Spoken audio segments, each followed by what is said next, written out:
Now on CoastTV News. Crowds in the streets in Rehoboth Beach, how a community banded together to support a local business. Del Mar Little League representing Maryland in softball find out how they fared in day one of the tournament. Sunny days and everything's A-OK in the forecast. This is CoastTV News at 6. Pride flags waving in Rehoboth Beach. Good evening, I'm Brandon Ferguson. Welcome to CoastTV News at 6. We begin tonight with protests in Rehoboth Beach. People lining both sides of South First Street in Rehoboth Beach, and this was earlier this afternoon outside of Gooley's Grill. The video was sent in by a viewer. The crowd was part of a counter-protest after a group from St. Anne's Church planned to protest their drag brunch, but that protest never happened. The owner says the support has been unimaginable. I feel overwhelmed by the support and the love that has been shown to my business and me personally since last Tuesday. Stakius says the supportive group was made up of friends and the business community and amazing locals. An aerial rescue over the Chesapeake Bay took place yesterday. Maryland State Police say a boat overturned in the bay, leaving 3 people stranded about 300 yards offshore. One victim was safely rescued by the helicopter response, and the 2 others were safely recovered by a fireboat. The rescued victim did not require hospital transport and was quickly reunited with their family. And we're now going to take a live look outside into Dover and bring in our First Alert Chief Meteorologist, Paul Williams. Good evening, Paul. Good evening to you, Brandon. And right now you know what? It's really hot and humid for right now, but here's something that's kind of something I've never been able to say for a long time. We're going to have polite and unoppressive sunshine. Hold me to that. That's Monday and Tuesday, not today. Right now, it's hot and it's humid all the way, full tilt. We're at 88 degrees in Salisbury. We'll drop to 81 by 10 o'clock. And here's where we are right now. We're at 89 in Rehoboth and Bethany Beach, 90 in Redden, 88 in Milton, 88 in Seaford, as well as Laurel. But here's what it feels like. It feels like 101 in Seaford, feels like 101 in Milton, it feels like 108 right now in Ocean Pines, and it feels like 98 and 99 degrees for the beaches. So we're still hot, and we have a small craft advisory over towards the Cambridge area. Now, coming up, we'll talk about that wonderful, friendly sunshine we'll enjoy this week. Till then, back to you. Thank you, Paul. Beachgoers at the Delaware Seashore State Park are seeing temporary closures and warning signs on the south end of the inlet. That's because DNREC is testing new equipment to move sand from the south end to the inlet and to other areas. They say this will help restore and protect the coastline. Some beachgoers CoastTV spoke with didn't seem to be bothered by this ongoing project. They have it looking really nice, so you can kind of hardly tell there's anything big going on. We were here last year a couple times, and this north area looks a lot nicer. They've planted grasses to help fight the erosion. I think it's cool. The testing is expected to last 4 weeks, and it will run Monday through Thursday from 7 a.m. to 2 p.m. Yesterday was the second day of the Delaware State Fair up in Harrington. And as always, throughout the 10 days of the fair, there's plenty of fun, vendors, animal games, rides, and my favorite part, the delicious food. I was there yesterday and I can confirm that. The Delaware State Fair is held at the fairgrounds now through July 27th. Also in the first state, unemployment stayed steady for the month of June, but it did rise in Kent and Sussex counties.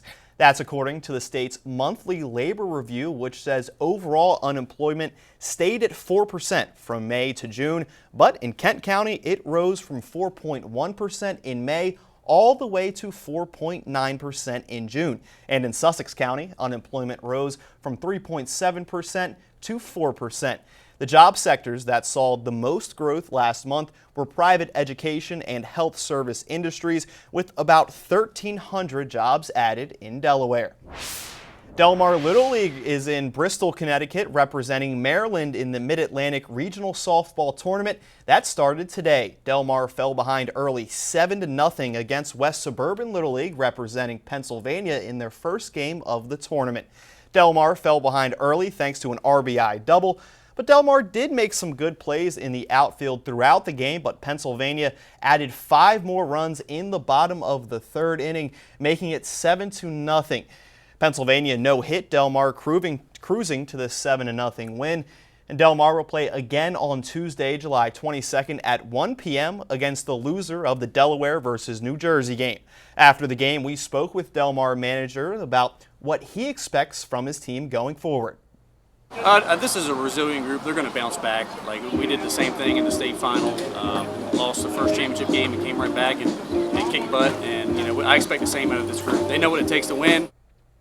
Tune in to Coast TV News at 11 for new highlights of the Camden, Wyoming team representing Delaware taking on the Washington, D.C. team. In Millville, starting tomorrow, a week-long road closure will begin. On your screen now is Powell Farm Road between Roxana Road and Burton Farms Road. That will be closed for paving starting tomorrow, July 21st through Friday, July 25th, with weather permitting, and detours are in place for both ways. And on your screen now is the intersection of Route 1 and Minus Conaway Road, where a years-long project to revamp the area begins. The first phase begins July 28th. The project includes building new service roads and eliminating crossovers on Route 1. The northbound traffic will shift west, and the southern intersection of Tulip Drive at Route 1 will be closed for about 2 months. And DelDOT also says trail users may be impacted during this construction. Phase 1 should last until December 2025, that with weather permitting. And now to some regional news. One person was killed when their small plane crashed in a field shortly after taking off from a Pennsylvania airport today. Authorities say Piper PA-46 aircraft went down in Warwick Township, about a half-mile from the Lancaster airport, just before 8 a.m. this morning. A male pilot was the only person on board the plane at the time, and he was pronounced dead at the scene. There were no injuries reported on the ground. The authorities are now moving this forward to the FFA and the NTSB to investigate.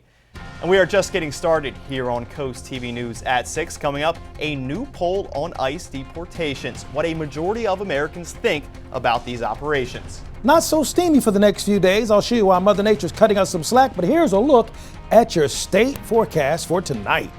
And after the break, here on Coast TV News at 6, testimony related to Jeffrey Epstein, what the president is calling for. This is Coast TV News at 6. President Donald Trump is now calling on the DOJ to release all grand jury testimony related to Jeffrey Epstein. The announcement on Truth Social is a shift from the president's post on Thursday, where he called on Attorney General Pam Bondi to produce any and all pertinent grand jury testimony related to Epstein. It's still unclear what's in that material or whether a judge will even allow it to be released. The cost of building electric vehicles in the U.S. could be going up. The Commerce Department is placing a 93.5% tariff on Chinese graphite. That's an item needed for building EVs.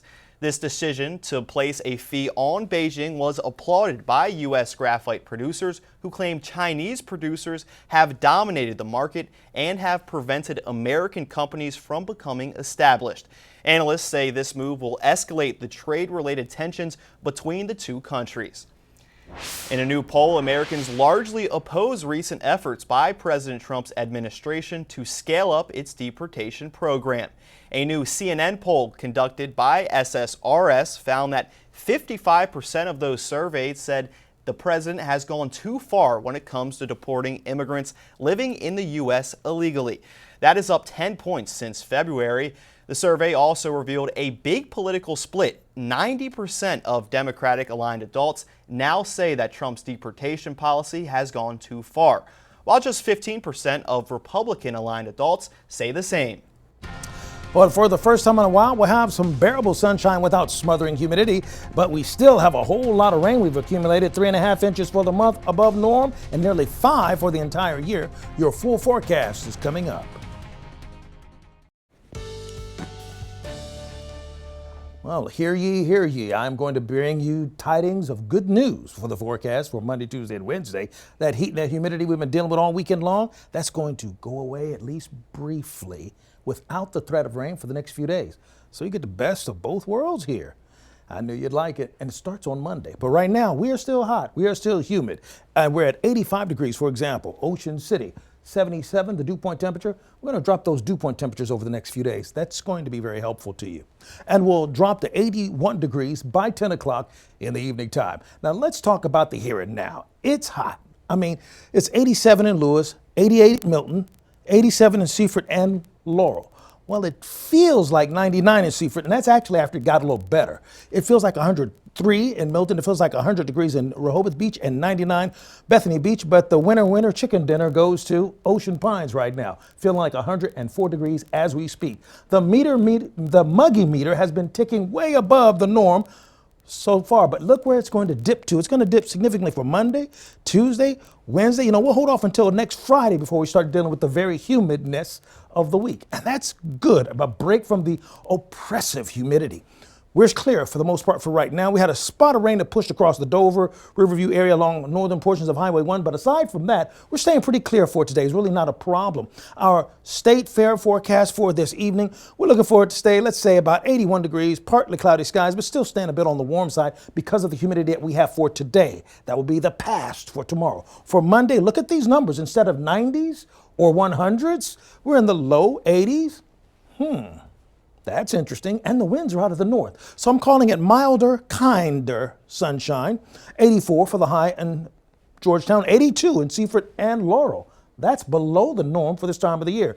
85 in Cambridge, and we're looking for 85 in Berlin and Snow Hill. For the next 5 days, look at that. Less than a 10% chance of rain for 5 days in a row. And that's a relief considering how we were hit with a deluge yesterday. Monday, winds are out of the north. We're looking for temperatures in the mid-80s, best case scenario for Monday. Tuesday, lots of sunshine with winds out of the northeast. And then we're going to be in the mid-70s by mid-morning, and then we're going to stay in the 70s for the evening hours. You see, Monday, Tuesday, and Wednesday, we'll have lower humidity. Dew point temperatures will be in the 50s and 60s, where they belong. And it's going to be comfortable throughout. You know, for late July, it's going to be great. Wednesday, we're looking at, Thursday, we're looking at, Friday, we're looking at, Saturday. Everything's staying clear for the entire region. Double thumbs up, right? Here's a look at your 7-day forecast. Listen, we are made in the shade. We are cool as a fan. We're all of those colloquialisms that you want to use for cooler and comfortable weather till we get to next weekend. Thank you, Paul. And coming up next, new tragic numbers released from the deadly Texas floods. In Texas, new numbers are being released after several days of deadly flooding. Authorities now say the numbers of people missing from those deadly storms in Kerr County have dropped from 97 to just 3 people. Officials say individuals initially reported as missing have been found safe and removed from the list. The historic flooding killed at least 135 people over the 4th of July weekend. Earlier this week, Texas Governor Greg Abbott said the flooding had left 101 people missing statewide, including 97 in Kerr County. But just yesterday, authorities revised those numbers downward and say they will continue to search for those still missing. Raging wildfires and severe storms in the U.S. are driving up global insurance losses. Those losses have totaled an estimated $84 billion for the first 6 months of the year, according to a report from the reinsurance broker Gallagher Re. Wildfires that raged across the Southern California in January accounted for about $40 billion of that total, and insurance losses are expected to surpass $100 billion for the entire year. Coming up next, the FDA reopens sales on Juuls, a new report released.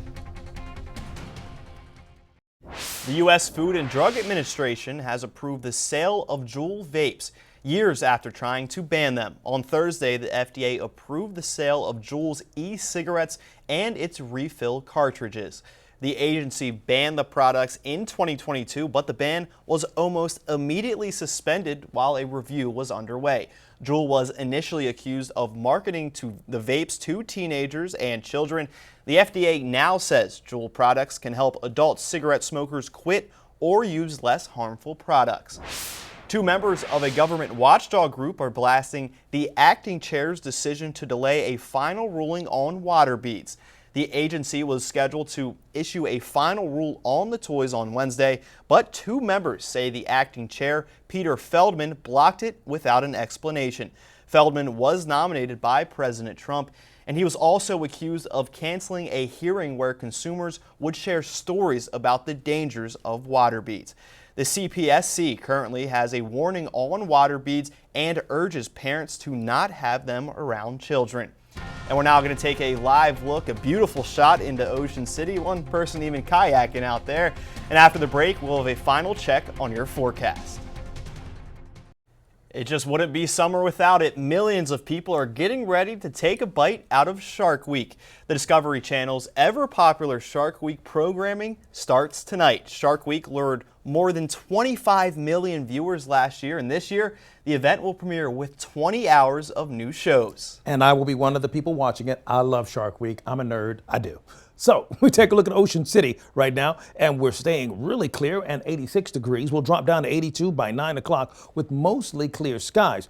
As far as your weather is concerned, keep up with your forecast by calling our weather line. The number to call is 443-880-9100. Your forecast is just a call away, sponsored by the law offices of Bruxed, Mandalis, and Federico. And then finally, here's a look at your exclusive 10-day forecast. We're looking for cooler conditions for next week. Thank you, Paul, and thanks for joining us here for Coast TV News at 6. For more news and local weather, download our Coast TV News app. Be sure to join us tonight at 11. Until then, have a great night.